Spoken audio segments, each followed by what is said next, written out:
اور جو ہوتا ہے اس سے ہمارے اوپر الزام لگتا ہے. کہتے ہیں لوگ یہ سنی حضرات کتنے بیوقوف ہیں. اور لوگ روز ان اخبارات میں خبریں چھپ رہی ہوتی ہیں کہ جھوٹے اور جعلی پیروں نے اندھیر مچایا ہوا ہے, لوگوں کو دھوکہ دیتے ہیں, کبھی عزتیں لوٹ لیتے ہیں, کبھی پیسہ لوٹ لیتے ہیں, کس طرح بیوقوف بناتے ہیں. یہ پھر بھی لگے رہتے ہیں, آستانوں پہ پہنچے رہتے ہیں اور پیروں کو مانتے رہتے ہیں. اب یہ اعتراض ایسا ہوتا ہے جس پر عام طور پر ہمارے لوگ خاموش ہو جاتے ہیں. میں ذرا اس کا جواب عرض کروں گا اور اس پر ذرا توجہ فرمائیے. میں مانتا ہوں اخبارات میں خبریں آتی ہیں اور ایسے واقعات ہوتے ہیں, جھوٹی خبریں نہیں ہوتی. واقعی کچھ لوگ ہوتے ہیں جو لوگوں کو اس طرح بیوقوف بناتے ہیں, وہ اس لیے کہ لوگوں نے اس پہچان کو سامنے نہیں رکھا ہوتا جو قرآن نے بتائی ہے, اس لیے دھوکہ کھا جاتے ہیں, وہ جعلی پیروں کے ہاتھوں بیوقوف بن جاتے ہیں. لیکن ایک بات میں عرض کروں گا, میں 2 حصوں میں جواب دے رہا ہوں. پہلا حصہ, میری ایج گروپ کے جو دوست ہیں ان کو یاد ہوگا کہ ہمارے بچپن میں ٹھگوں کے لطیفے بہت مشہور ہوتے. ٹھگوں کے لطیفے بہت مشہور ہوتے. اچھا, آج کل اگر آپ ینگسٹر سے پوچھیں کہ تمہیں پتہ ہے ٹھگ کسے کہتے ہیں, ان کو پتہ ہی نہیں ٹھگ کہتے کسے. آج کل ٹھگوں کے لطیفے کہیں نہیں آتے, نہ ڈائجسٹوں میں چھپتے ہیں, نہ کتابوں میں چھپتے ہیں. تو کیا ٹھگ مر گئے ہیں, خوف ہو گئے ہیں؟ ٹھگ تو ہیں, تو پھر ان کے لطیفے کیوں نہیں ہیں سامنے؟ دراصل ان ٹھگوں نے نا اپنے آپ کو پیر کہلوانا شروع کر دیا. تو اس لیے اب وہ جعلی پیر کہہ کے لوگ ان کی باتیں کرتے ہیں. وہ جعلی پیر کیا مطلب؟ بھائی پیر تو پیر ہوتا ہے, جعلی کیا مطلب؟ وہ ٹھگ ہیں, وہ لوگوں کو دھوکہ دیتے ہیں. ان سے ہوشیار رہو, لوگوں کو خبردار کرو اور ان سے بچ کے رہو. وہ کبھی تمہارے ایمان پہ ڈاکہ ڈال دیتے ہیں, کبھی تمہاری عزتوں اور کبھی تمہارے مال پہ ڈاکہ ڈال دیتے ہیں. اس لیے ان سے ہوشیار رہنے کی ضرورت ہے. وہ پیر نہیں ہے, وہ ٹھگ ہے. لیکن ممکن ہے آپ کہہ لیں گے قاضی صاحب کو کوئی اور جواب نہیں سوجا تو انہوں نے ان کو پیری ماننے سے انکار کر دیا. ساری دنیا کہہ رہی ہوتی ہے جی وہ جعلی پیر ہے, فلاں ہے, فلاں ہے. چلیے پھر دوسرا جواب عرض کروں. میں مانتا ہوں اخبارات میں اور میڈیا پر وہ جعلی پیروں کے قصے آتے ہیں اور کہانیاں سامنے آتی ہیں, لیکن ساتھ ہی اخبارات کے اندر فیک کرنسی, جعلی کرنسی کی بھی تو خبریں آتی ہیں. کبھی خبر آتی ہے جی جعلی کرنسی چھاپنے کا پریس پکڑا گیا ہے. کبھی آتا ہے کہ جناب وہ جعلی کرنسی پھیلانے والے گروہ کے ارکان گرفتار ہو گئے ہیں. اسی طرح خبریں آتی ہیں, بھئی لوگ ذرا ہوشیار رہیں, آج کل مارکیٹ میں فیک کرنسی بہت زیادہ سرکولیشن میں ہے. ایسی خبریں آ جاتی ہیں. اب ایسی کوئی خبر آئے تو کیا کبھی کسی نے منع کرنے کی کوشش کیا بھئی ذرا خیال رکھنا آج کل فیک کرنسی بہت چل رہی ہے تو اس لیے نوٹوں کا لین دین بند کر دو؟ کبھی کسی نے کہا نہیں. ہر ایک یہ کہتا ہے کہ بھائی ذرا خیال کرنا, آج کل یہ فیک کرنسی بہت چل رہی ہے تو ذرا آنکھیں کھلی رکھنا, ذرا کھوٹے کھڑے کی اصلی نقلی کی پہچان رکھنا, کسی چکر میں نہ آ جاؤ.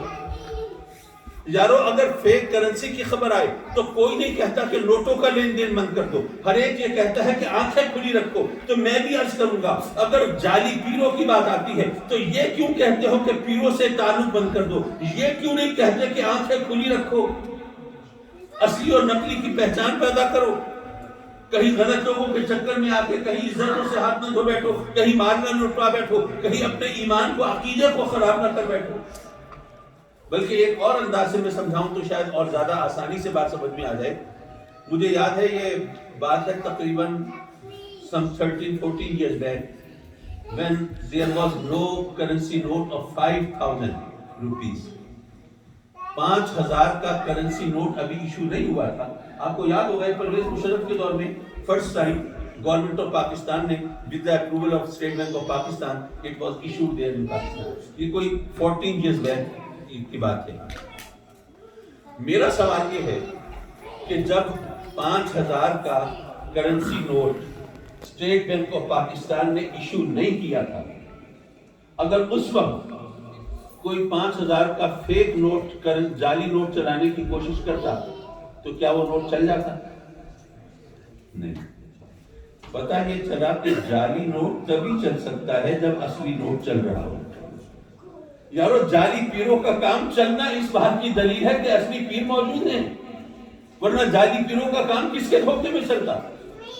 لیکن ہمیں دراصل اصلی اور نقلی کی پہچان پیدا کرنی چاہیے، اور وہ پہچان کیسے ہوگی؟ وہ اسی طرح ہوگی جیسے میرے آقا کریم نے فرمایا یا قرآن نے بتایا کہ وہ ایمان اور تقوی کے معیار پر ہوگی۔ اور آقا کریم کا جو فرمان ہے کہ ولی وہ ہوتا ہے جو جس کو دیکھ کر اللہ یاد آ رہا ہے۔ یہاں سے اگر میں ذرا جو آیہ کریمہ آپ کے سامنے تلاوت کی تھی اس کی طرف متوجہ ہوں تو ذرا بات بڑھانے میں آسانی رہے گی، اور ویسے بھی میں بہت زیادہ لمبی تقریریں کرنے کا عادی نہیں ہوں۔ میں انشاءاللہ 10 to 20 minutes I would try to sum up my speech۔ دیکھیے بات یہ ہے، رب کائنات نے فرمایا وَمَن يُعَظِّمْ شَعَائِرَ اللَّهِ فَإِنَّهَا مِن تَقْوَى الْقُلُوبِ۔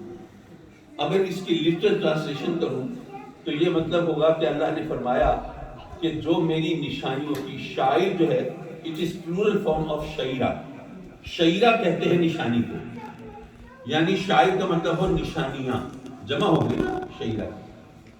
تو اللہ فرماتا ہے جو میری نشانیوں کی تعظیم کرتے ہیں، وَمَن يُعَظِّمْ شَعَائِرَ اللَّهِ، جو اللہ کی نشانیوں کی تعظیم کرتے ہیں، فَإِنَّهَا مِن تَقْوَى الْقُلُوبِ، وہ دل کے تقویٰ کے سبب سے کرتے ہیں، دل کے تقویٰ کی وجہ سے، یعنی وہ انہوں نے تقویٰ و طہارت کا لبادہ نہیں اوڑھا ہوتا، بہروپ نہیں بدلا ہوتا، انہوں نے کوئی چہرے پہ چہرہ نہیں سجایا ہوتا، بلکہ وہ دل سے متقی ہوتے ہیں۔ یہ قرآن کہہ رہا ہے، اور رب کائنات قرآن میں اعلان کر رہا ہے کہ جو اللہ کی نشانیوں کی تعظیم کرتے ہیں وہ دل کے تقویٰ کے سبب سے کرتے ہیں۔ اگر میں کسی کو متقی سمجھوں مجھے غلط فہمی ہو سکتی ہے، آپ کسی کو متقی سمجھیں آپ کو خوش فہمی ہو سکتی ہے، لیکن جس کو اللہ متقی کہے اس کے بارے میں تو کسی شک شبے کی گنجائش نہیں ہو سکتی۔ تو اللہ نے فرمایا کہ دل سے متقی کون ہوتے ہیں؟ جو اللہ کی نشانیوں کی تعظیم کرتے ہیں۔ اور اللہ کی نشانیاں کیا ہیں؟ ویسے تو قرآن کی آیت آپ نے پڑھی ہوگی وَمَن يُعَظِّمْ شَعَائِرَ اللَّهِ فَإِنَّهَا، معاف کیجیے، إِنَّ الصَّفَا وَالْمَرْوَةَ مِن شَعَائِرِ اللَّهِ، صفا اور مروہ اللہ کی نشانیاں ہیں۔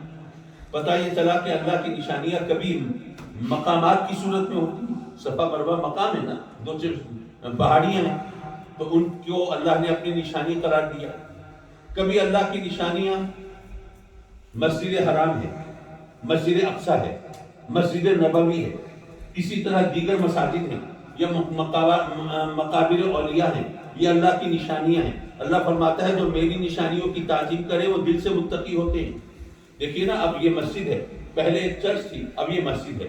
پہلے ظاہر ہے کہ یہاں پر جو آتا تھا وہ جوتے اتار کے نہیں آتا تھا، اس کے دل میں وہ احترام نہیں ہوتا تھا۔ اب جو مسجد میں داخل ہونے کے جو آداب ہیں وہ ہمیں پتہ ہے، ہمیں پتہ ہے کہ کون آ سکتا ہے کون نہیں آ سکتا۔ اگر کوئی شخص ناپاکی کی حالت میں ہے تو اس کے لیے مسجد میں آنے کی اجازت نہیں ہے۔ یہ تمام جو مینرز ہیں، ایٹیکیٹس ہیں، یہ جو بھی طریقہ سلیقہ ہے یہ مسجد میں آنے کا ہے نا۔ تو مسجد کے حوالے سے ہمیں بتایا گیا یہ اللہ کی نشانیاں ہیں، ان کی تعظیم ہم کرتے ہیں الحمدللہ۔ کبھی اللہ کی نشانیاں اللہ کے بندوں کی صورت میں ہوتی ہیں، یہ رسول، یہ نبی، یہ اللہ کے ولی، یہ اللہ کی نشانیاں۔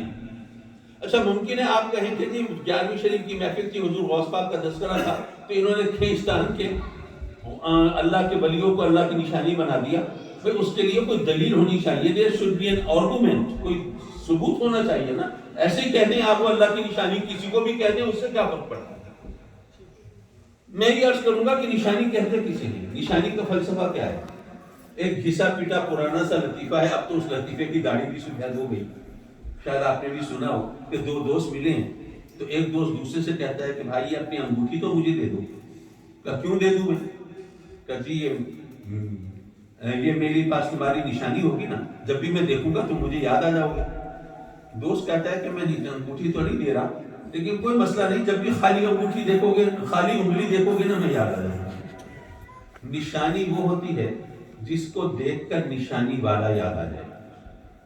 یہ نشانی کی یوں کہیے ڈیفینیشن ہے، یہ اس کی تعریف ہے۔ نشانی کہتے اس کو ہیں کہ جس کو دیکھ کر کوئی یاد آ جائے، جس کے وہ نشانی ہے وہ یاد آ جائے۔ ہمیں کہتے ہیں لوگ کہ یہ اپنے والد غزالی زماں کی نشانی ہے۔ اچھا یہاں طرح یہ بھی بتا دوں، اب غزالی زماں ایک مشکل سے لفظ ہے، اب آپ نے سن لیا پتہ نہیں چل رہا ہے یہ کیا بلا ہے، تو یہ میں عرض کرتا چلوں، غزالی زماں means Ghazali of his time. He was given this title not by his disciples or by his students. No, this title was given to him by Hazrat Muhaddis Kachhauchwi, رضی اللہ تعالیٰ عنہ، جو علماء جانتے ہیں میں نے کس ہستی کا ذکر کیا ہے، تو وہ بزرگ میں، مرتبے میں، مقام میں، عمر میں، ہر لحاظ سے وہ زیادہ تھے، انہوں نے ٹائٹل دیا تھا۔ بہرحال باپ کی جب بات بھی نکل گئی، میں یہ عرض کر رہا تھا کہ مجھے لوگ کہیں کہ بھئی اپنے باپ کی نشانی ہے، کیوں؟ اس لیے وہ کہتے ہیں آپ کو دیکھ کر آپ کے والد یاد آ جاتے ہیں۔ تو نشانی اس کو کہتے ہیں جس کو دیکھ کر نشانی والا یاد آ جائے۔ اور آقا کریم سے جب پوچھا گیا کہ جناب یہ ولی کی پہچان کیا ہے، آپ نے فرمایا ولی وہ ہوتا ہے جس کو دیکھ کر اللہ یاد آ جائے۔ تو پتہ یہ چلا کہ اب یہ میرے کہنے کی بات نہیں ہے، یہ میرا اپنا کوئی انالیسس نہیں ہے، یہ حدیث سے ثابت ہو رہا ہے کہ جو ولی ہے وہ اللہ کی نشانیاں ہوتے ہیں۔ اب حدیث سے ثابت ہوا کہ ولی اللہ کی نشانی، اور قرآن سے ثابت ہوا کہ جو اللہ کی نشانیوں کی تعظیم کرے، اللہ گواہی دے رہا ہے وہ دل سے متقی ہوتے ہیں۔ اور یہاں پر ایک ڈیلیکیٹ بات ہے، اس کو ذرا سمجھیے، اللہ نے جو گواہی دی ہے نا وہ دل سے متقی ہوتے ہیں۔ کون؟ ولیوں کے بارے میں نہیں، ولیوں کی تعظیم کرنے والوں کے بارے میں، جو ولیوں کی تعظیم کرتے ہیں ان کے بارے میں۔ ہمارے ہاں تو یہ عالم ہے کہ لوگ کہتے ہیں جناب یہ تعظیم جو ہے اللہ کے سوا کسی اور کی کرنا جائز ہی نہیں ہے، وہ اللہ ہے، وہ بزرگ و برتر ہے، وہ خالق و مالک ہے، تو بس اس کی تعظیم کرو، کسی اور کی تعظیم کرو گے مشرک ہو جاؤ گے۔ اللہ قرآن میں کہتا ہے جو میری نشانیوں کی تعظیم کرتے ہیں وہ دل سے متقی ہوتے ہیں، اللہ ان کے دل سے متقی ہونے کی گواہی دے رہا ہے۔ اور یہاں پر اگر میں کوشش کروں، مجھے نہیں پتا، دیکھیے ویسے تو ہمارے جو مقررین اور خطبہ ہوتے ہیں نا ان کے پاس ایک فن ہوتا ہے، وہ سبحان اللہ کہلواتے ہیں، آپ کو جگاتے ہیں، اپنے ساتھ فکر کے سفر میں ساتھ لے کے چلتے ہیں۔ لیکن میں اس ٹیلنٹ سے خالی ہوں، مجھے یہ فن نہیں آتا، لیکن میرے لیے اتنی بات کافی ہوتی ہے کہ آپ کے چہرے اور آپ کی نگاہیں بتاتے رہیں کہ میں بھینس کے آگے بھی نہیں بجا رہا اور پتھر سے سر نہیں پھوڑ رہا۔ نعرہ تکبیر، اللہ اکبر، آواز بلند، نعرہ تکبیر، اللہ اکبر، نعرہ رسالت، یا رسول اللہ، نعرہ حیدری، یا علی، نعرہ غوثیہ، یا رسول اللہ۔ حضرات مکرم، تعظیم کا فلسفہ ذرا یہ سمجھنے کی کوشش کیجیے، ذرا مشکل سی بات ہے لیکن میں اس کو ذرا آسان کرنے کی کوشش کروں گا۔ یاد رکھیے کہ تعظیم صورت کی ہوتی ہے، بے صورت کی نہیں ہوتی۔ آپ کہیں گے یہ عجیب بات کر دی، کچھ پڑھنے نہیں پڑا، اوپر سے گزر گئی بات، صورت بے صورت، یہ کیا فلسفہ چھانٹا آپ نے؟ میں ذرا اس کو سمجھانے کی کوشش کرتا ہوں۔ دیکھیے اب آج کل کے حالات تو کچھ اور ہوتے ہیں، اب ٹوائلٹس ماشاءاللہ ایسے بنے ہوتے ہیں کہ وہاں کوئی گستاخی کرنے کو جی نہیں چاہتا، لیکن پرانے زمانے میں جس طرح ہوتے تھے اس پس منظر میں علماء جانتے ہیں کہ یہ فقہ کا مسئلہ ہے کہ اگر کوئی قرآن مجید کو معاذ اللہ کوئی بیت الخلاء میں اٹھا کر لے جائے تو وہ کلام قدیم کی توہین کر رہا ہے، قرآن مجید کی شان میں اس نے گستاخی کی، اس کو ایسی ناپاک جگہ، غلیظ جگہ پہ اٹھا کے لے گیا ہے۔ تو ایسا شخص جو کلمہ پڑھے، مسلمان کہلائے اپنے آپ کو، اور اللہ کے کلام کی، کلام قدیم کی توہین کرے، پھر اس کے لیے کچھ سزا تو لازم ہوگی۔ تو اس کے لیے فقہا نے کہا کہ وہ واجب القتل ہے، اس کی سزا یہ ہے کہ اس کو قتل کر دیا جائے۔ جو کلمہ پڑھ کے اللہ کے کلام کی توہین کرے اس کو جینے کا حق کیسے ہو سکتا ہے؟ ظاہر ہے کہ ہم مسلمان قرآن مجید کی جتنی تعظیم کرتے ہیں آپ کو اندازہ ہے، ہمیں تو یاد ہے بچپن میں قرآن مجید کی طرف پیٹ کرنا بھی یہ گناہ سمجھایا جاتا تھا ہمارے ہاں۔ اب ٹھیک ہے، اب ذرا تھوڑا سا ماڈرن ہو گئے لوگ، یہ علیحدہ بات ہے، لیکن بہرحال قرآن کی تعظیم تو ہوتی ہے۔ اب یہ بتائیے کہ ایک حافظ کے سینے میں بھی تو قرآن ہے، اب وہ ٹوائلٹ جا رہا ہو اس کو کوئی بھی نہیں روکتا، کیوں؟ اس لیے کہ حافظ کے سینے میں جو قرآن ہے اس کی کوئی صورت نہیں ہے، اور جو قرآن اٹھا کر لے جایا گیا تھا وہ کتابی صورت ہے قرآن کی، وہ قرآن کی کتابی صورت ہے۔ لیکن جو حافظ کے سینے میں قرآن ہے اس کی کوئی شیپ نہیں، کوئی شکل نہیں، کوئی صورت نہیں، کوئی ویٹ نہیں، کوئی اس کے حجم نہیں ہے، کوئی وہ تو بے صورت ہے، اور تعظیم صورت کی ہوتی ہے، بے صورت کی نہیں ہے۔ اب یہ بتاؤ اللہ کی کوئی صورت ہے؟ وہ شکل سے، صورت سے، نقش و نگار سے، چہرے میرے سے، لب و رخسار سے پاک ہے، ان تمام چیزوں سے بالاتر ہے۔ اب جب وہ ان تمام چیزوں سے بالاتر ہے، رنگ روپ نہیں ہے، کوئی شکل نہیں ہے، کوئی صورت نہیں ہے، کوئی جسامت نہیں ہے، کوئی ماہیت نہیں ہے، کوئی کیفیت نہیں ہے، ان تمام چیزوں سے ماورا ہے، تو اس کی تعظیم کیسے کرے؟ تعظیم صورت کی ہوتی ہے، بے صورت کی نہیں ہوتی۔ اب وہ حدیث پڑھی ہے من رانی فقط ران حق انا میرات و جمال الحق، ارے جس نے مجھے دیکھا اس نے اس کو دیکھا کہ میرا جو چہرہ ہے وہ اللہ کے حسن کا آئینہ ہے، اللہ کے حسن کے جلوے اگر چھلکتے اور جھلکتے ہیں تو میرے آقا کریم کے چہرے میں، تو پتہ یہ چلا میرے آقا کریم اس بے صورت کی صورت ہے، اور تعظیم صورت کی ہوتی ہے، بے صورت کی نہیں ہوتی۔ تو پتہ یہ چلا کہ ہم تعظیم مصطفیٰ کریم کی کریں تو دراصل یہ تعظیم اللہ کی ہوگی۔ لیکن یہاں پر ایک بہت ویلڈ آبجیکشن ہے، وہ ضرور اس کا جواب ملنا چاہیے، اور میری حتی الامکان یہ کوشش ہوتی ہے کہ اپنے راستے میں خود راستے کے کانٹے خود چنتا ہوا چلوں، دوسروں کو زحمت نہ دوں۔ یہاں پر اعتراض یہ ہو سکتا ہے، دیکھیے میں پہلے اپنا عقیدہ بیان کر دوں، ہمیں لوگ کچھ بھی کہتے ہوں لیکن میں ان علماء کی موجودگی میں پوری ذمہ داری سے عرض کرتا ہوں، لوگ ہمیں قبر پرست کہتے رہیں لیکن ہمارے نزدیک اللہ کے سوا کسی کی پوجا کرنا جائز نہیں ہے، سجدہ صرف اللہ کے لیے۔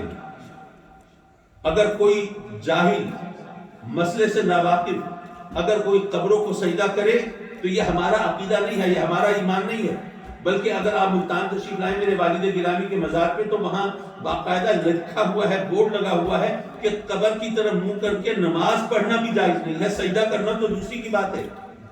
پھر نماز جب ہم پڑھتے ہیں ہر ایک کو پتہ ہے نا نماز تو اللہ کی ہے، نماز میں سجدہ اللہ کے لیے ہوتا ہے، لیکن مسئلہ یہ ہے کہ جب آپ نماز پڑھ رہے ہیں تو قبر سامنے نہیں ہونی چاہیے، کہیں نماز پڑھنے والے کے ذہن میں یہ وہم نہ آ جائے، یہ وسوسہ نہ آ جائے کہ چلو یار نماز تو پڑھنی تھی، اللہ کو سجدہ کرنا تھا، چلو پیر صاحب کی قبر سامنے ہے، ایک تیر سے دو شکار ہو گئے۔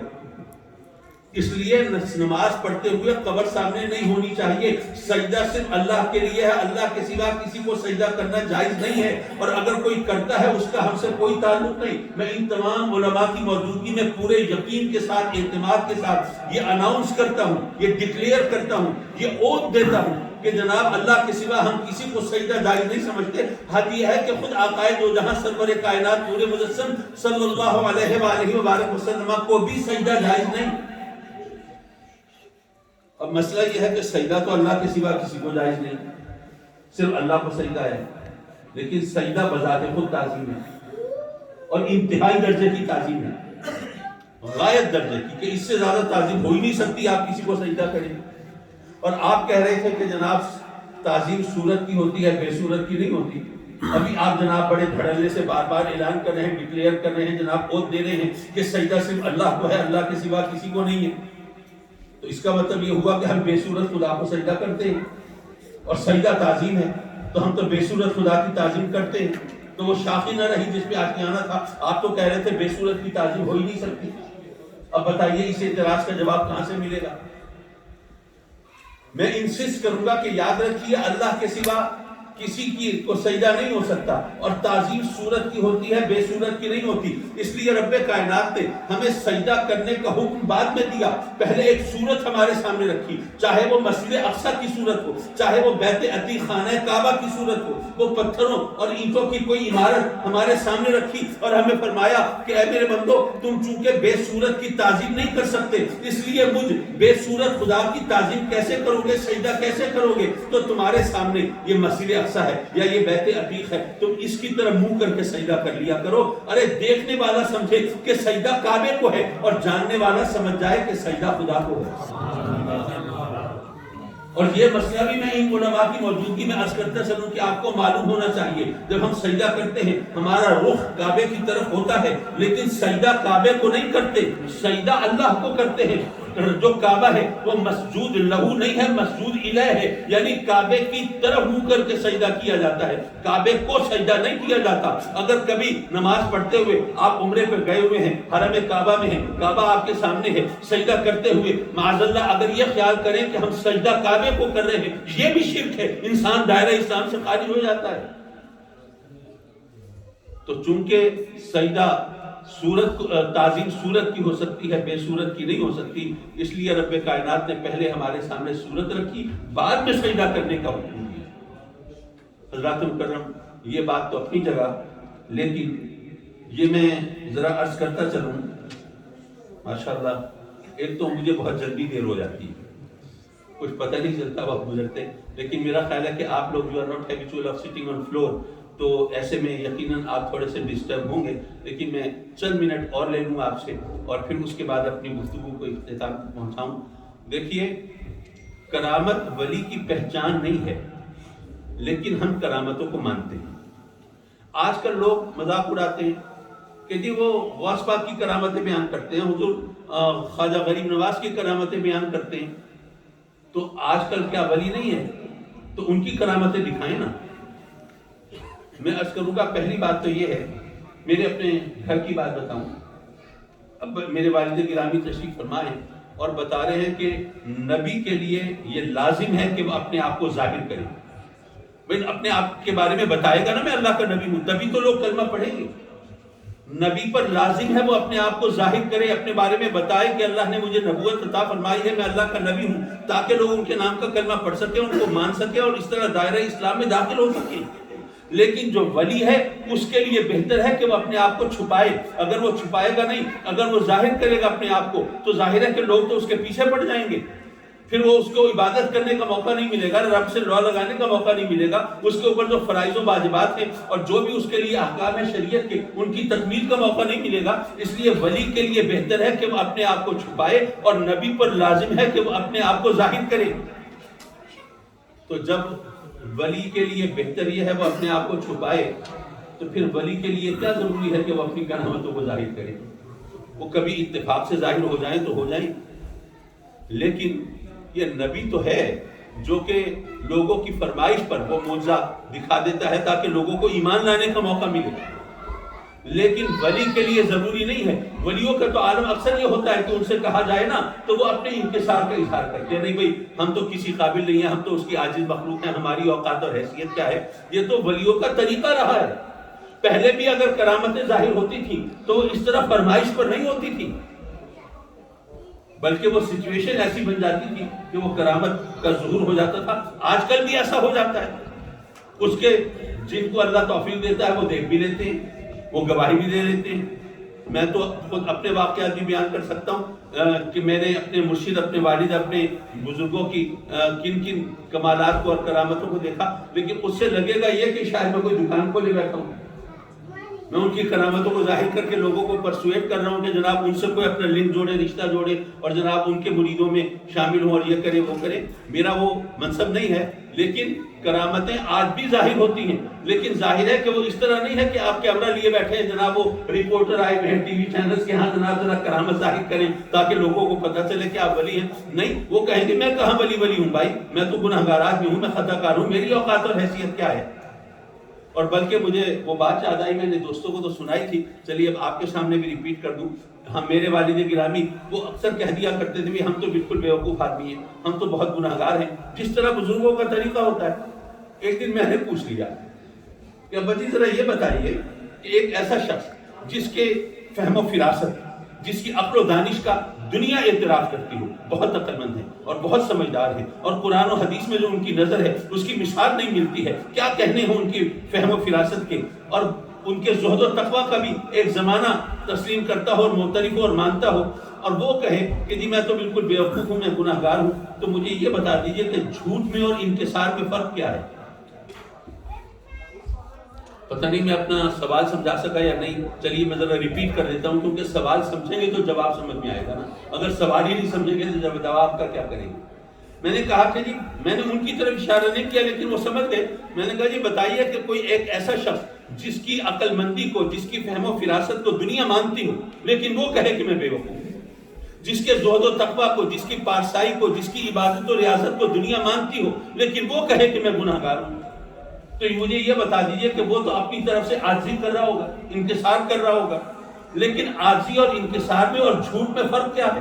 ہمیں کیسے پتہ چلے یہ انکسار ہے اور یہ جھوٹ ہے؟ ابا جی اللہ نے مجھے ذرا غور سے دیکھا، تھوڑی دیر پھر ذرا مسکرایا اور فرمایا ہاں بیٹے یہ سوال آپ ہی کر سکتے ہیں۔ پھر فرمایا کہ بیٹے میں اپنی بات نہیں کر رہا، ہم تو بیچارے جو ہیں سو ہیں، لیکن بات یہ ہے کہ اگر کسی بہت عقل مند شخص نے اگر کہا ہے کہ میں بیوقوف ہوں، یا اگر کسی عابد و زاہد نے کہا ہے کہ میں گناہگار ہوں، تو کیا آپ کو یہ پتا ہے کہ اس نے اپنے آپ کو کس سے کمپیئر کیا ہے؟ اس نے سٹینڈرڈ کس کو بنایا ہے؟ معیار کون تھا اس کے سامنے؟ اس نے جو اپنے آپ کو بیوقوف کہا ہے تو عقل جو ہے یہ امر اعتباری ہے، یہ ریلیٹو ٹرم ہے، ہر ایک کا آئی کیو لیول ایک جیسا تو نہیں ہوتا نا. کوئی بہت جینیس ہے، کوئی اس سے کم ذہین ہے، کوئی کم اور کم ذہین ہے، کوئی بالکل ڈل ہے، کوئی ذہن ہے غبی ہے. تو یہ ذہانت ہے، یہ بھی ایک ریلیٹو چیز ہے. یہ کون زیادہ ذہین ہے کون کم ذہین ہے یہ تو کمپیریزن میں پتہ چلے گا نا. اسی طرح زہد و تقویٰ کی بات ہے. حضرت امام اعظم ابو حنیفہ رضی اللہ تعالیٰ عنہ کے بارے میں علماء جانتے ہیں، کتابوں میں لکھا ہے کہ 40 برس تک انہوں نے عشاء کے وضو سے فجر کی نماز ادا کی. اب ظاہر ہے کہ ان کی خصوصیت ہے، لیکن اب ان کے مقابلے میں اگر کوئی شخص کہے کہ میں تو بڑا گناہگار ہوں تو بات سمجھ میں آتی ہے. لیکن اگر ویسے اس کو کوئی گناہگار کہنا شروع کر دے جو 5 وقتہ نمازی ہے تو ظاہر ہے کہ وہ بات تو سمجھ میں نہیں آئے گی. تو انہوں نے کہا کہ بھائی تم یہ تو دیکھ رہے ہیں کہ انہوں نے یہ کہا ہے میں بے وقوف ہوں، یہ تو کہا ہے کہ میں گناہگار ہوں، لیکن تمہیں یہ نہیں پتا کہ انہوں نے اپنا کمپیریزن کس سے کیا ہے، ان کے ذہن میں سٹینڈرڈ کیا تھا، معیار کیا تھا.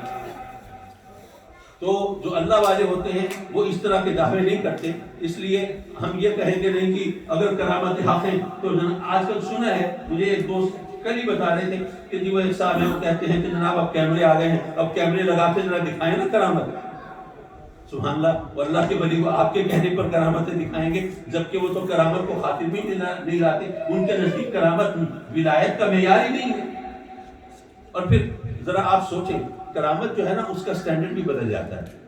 آج سے 500 سال پہلے اگر ایسا ہوتا کہ کوئی شخص یہاں بیٹھا ہوتا آج رات آپ کے ساتھ باتیں کر رہا ہوتا اور اگلے دن آپ کو پتہ چلتا کہ جناب وہ مکے میں ہے، تو ظاہر ہے 500 سال پہلے کتنی بڑی کرامت ہوتی ہے. لیکن کیا آج کے بھی یہ کرامت سمجھی جائے گی؟ ظاہر ہے کہ ایسا نہیں ہے. یہ تو بات پیسے کے ٹکٹ کی، ویزے کی ہے.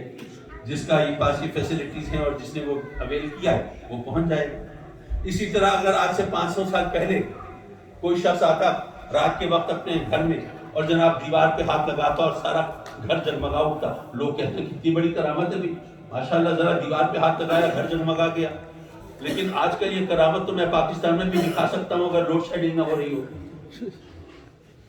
تو کرامت کیا ہوتی ہے یہ ہم صحیح طور پر نہیں سمجھ سکتے، یہ تو اللہ والے جانے اور ان کا کام جانے. لیکن سوال یہ ہے کہ ہم مانتے ہیں یا نہیں مانتے، قرآن سے یہ ثابت ہے یا نہیں ہے.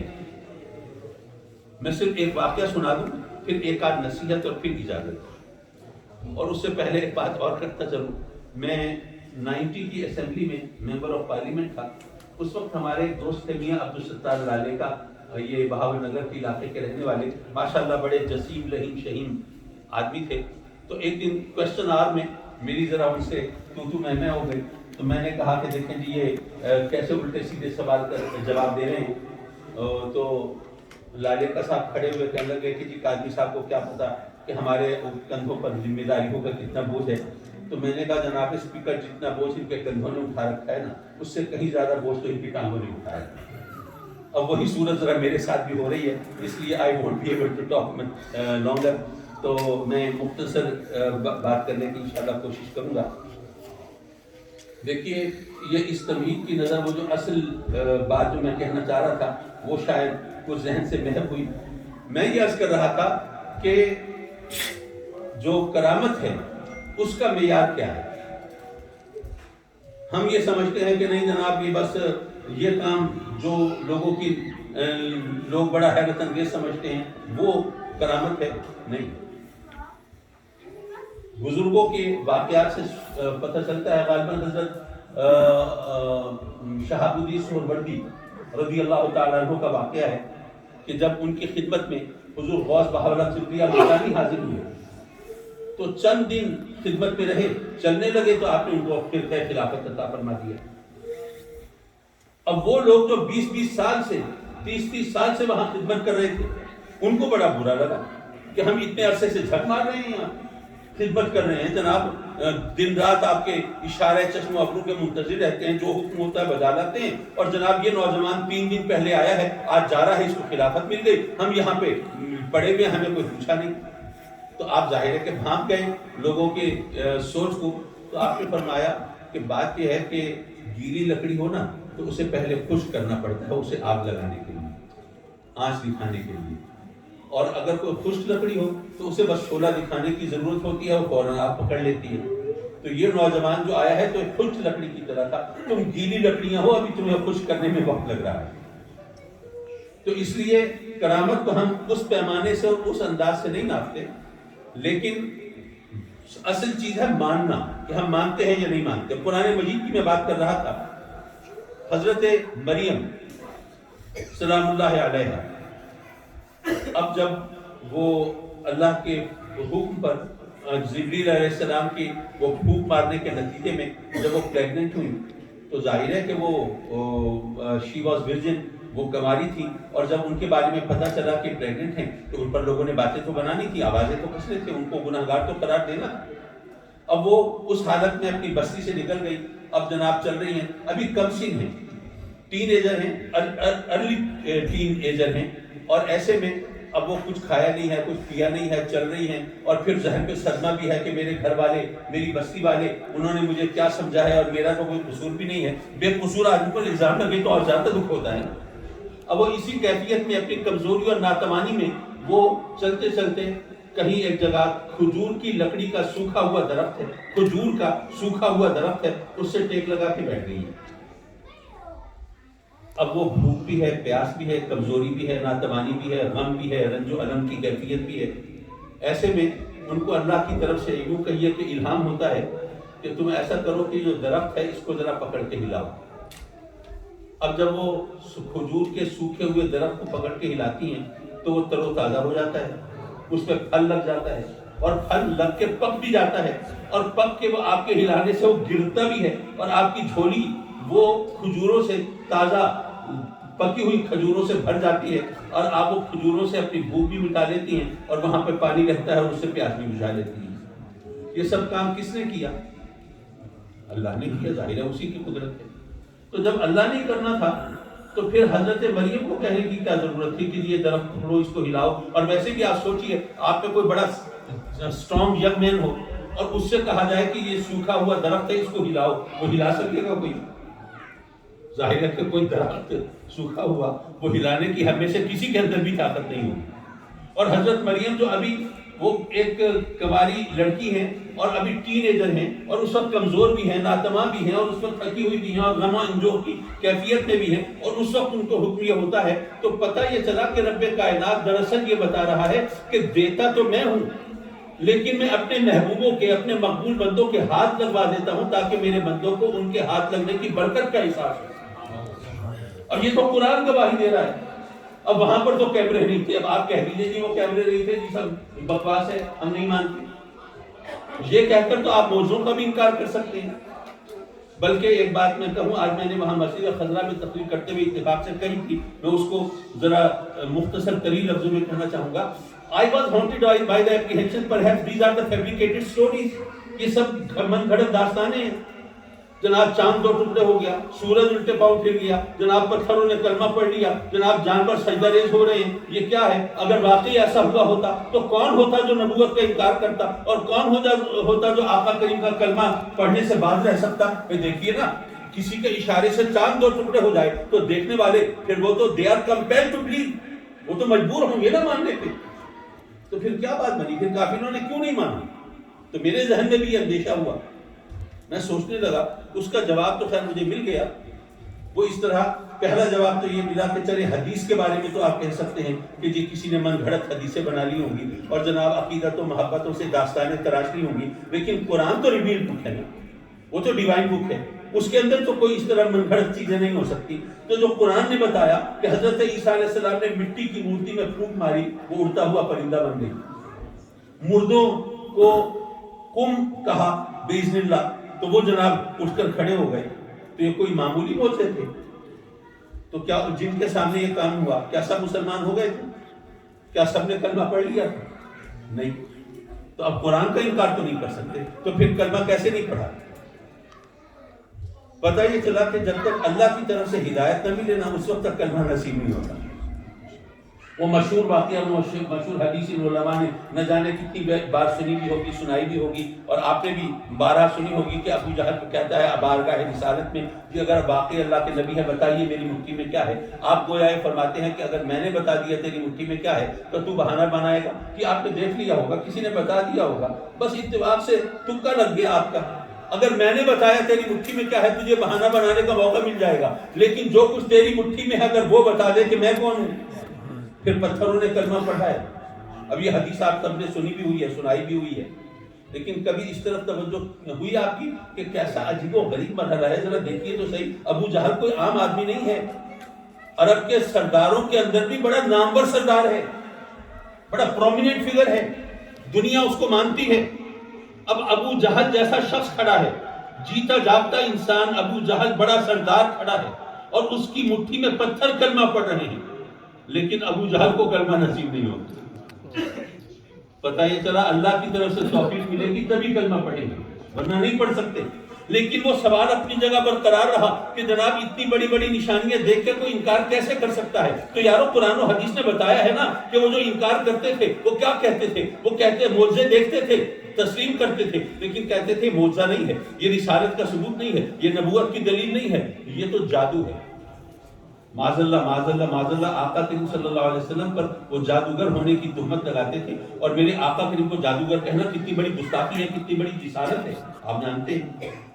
لیکن اس کا ایک اور پہلو بھی ہے، رب کائنات نے میرے اور آپ کے نبی کو وہ شان وہ عظمت عطا فرمائی ہے کہ اگر کوئی منکر ہو، کوئی معترض ہو، میرے آقا کریم کی عظمت کا انکار کرے اور کوئی اعتراض کرے اور معاذ اللہ ٹھٹھا کرے، مذاق کرے، تو اس کا انکار، اس کا اعتراض، اس کا مذاق وہ بھی میرے آقا کریم کی عظمت کی دلیل بن جاتا ہے۔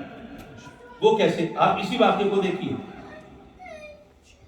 اسی بات کو جو میں آپ کے سامنے کہہ رہا ہوں اسی کو دیکھیے۔ اب کافر جو ہیں آپ کے معجزوں کا انکار کر رہے ہیں، نہیں یہ جادو ہے، یہ نبی نہیں ہے، یہ تو معاذ اللہ جادوگر ہے۔ لیکن اس کا ایک اسپیکٹ اور ہے، اس کو سمجھیے۔ اگر آپ کسی شخص کے بارے میں کہیں کہ بہت بڑا جادوگر ہے، تو اس کا مطلب یہ ہے کہ آپ لوگوں کو یہ بتا رہے ہیں کہ اس شخص کے پاس کوئی ایسی طاقت ہے جو دوسروں کے پاس نہیں ہے، تبھی تو وہ جادوگر کہیں گے نا۔ اگر یہ نہیں مانتے تو جادوگر کہنے کا کوئی مطلب ہی نہیں ہے۔ یار وہ کافر ہے، وہ مشرک ہے، وہ منافق ہے، وہ میرے آقا کریم کے منکر ہیں، وہ دشمن ہیں، لیکن وہ گویا یہ اعلان کر رہے ہیں کہ اے لوگوں، ہم ان کی نبوت کو تو نہیں مانتے، ان کا کلمہ تو نہیں پڑھتے، لیکن یہ مانتے ہیں کہ ان کے پاس ایسی طاقت ضرور ہے جو دوسروں کے پاس نہیں ہوتی۔ یار وہ کافر ہو کے مانتے تھے اور ہم مسلمان ہو کے اگر انکار کر دیں تو بتائیے ایسے کلمے کا اچار ڈالنا ہے کہ کیا؟ تو کہنے کا مطلب یہ تھا کہ تمام چیزیں ایسی ہیں کہ آپ کس زاویے سے دیکھتے ہیں، لیکن یہ زاویہ آپ پر کہاں سے کھلیں گے؟ مجھے یقین ہے آپ میں سے بہت سے دوست ایسے ہوں گے جن کو میری باتوں سے کچھ نہ کچھ روشنی ضرور ملی ہوگی، کم از کم فوڈ فار تھاٹ تو ملی ہوگی۔ اگر ان کے نظریات کچھ اور ہوں، وہ فوراً چینج نہ بھی ہوئے ہوں، تو کم از کم ان کو راستہ ضرور نظر آیا ہوگا، لیکن کیسے نظر آیا ہوگا؟ یہ سڑک پر چلتے ہوئے تو نظر نہیں آ سکتا، یا اپنے گھر میں بیٹھ کر یا کسی اور محفل میں یا ہوٹلز میں، کلبز میں جا کر تو نظر نہیں آ سکتا۔ یہ تو تبھی ہوگا نا جب آپ کسی اسلامک سینٹر میں آئیں گے، مسجد میں آئیں گے، ان کو آباد کریں گے، اور وہاں پر کوئی اللہ والے ہوں گے، کوئی دین کی سمجھ رکھنے والے ہوں گے، آپ کی صحیح رہنمائی کریں گے اور آپ کو بتائیں گے، قرآن اور حدیث کی صحیح سمجھ آپ کے اندر پیدا کریں گے، تو تبھی آپ کو یہ راستے ملیں گے نا۔ تو اس حوالے سے میں مولانا امتیاز علی صاحب کا شکر گزار ہوں کہ انہوں نے یہاں پر یہ سینٹر کھولا ہے، مسجد بنائی ہے۔ یہ اٹ واز چرچ، لیکن اب اللہ کے فضل و کرم سے مسجد ہے، اور انشاءاللہ آپ یہاں آتے رہیں گے، روشنی ملتی رہے گی، راستے کھلتے رہیں گے، اللہ کی رحمتوں کے نزول کے بہانے بنتے رہیں گے۔ وآخر دعوانا ان الحمدللہ۔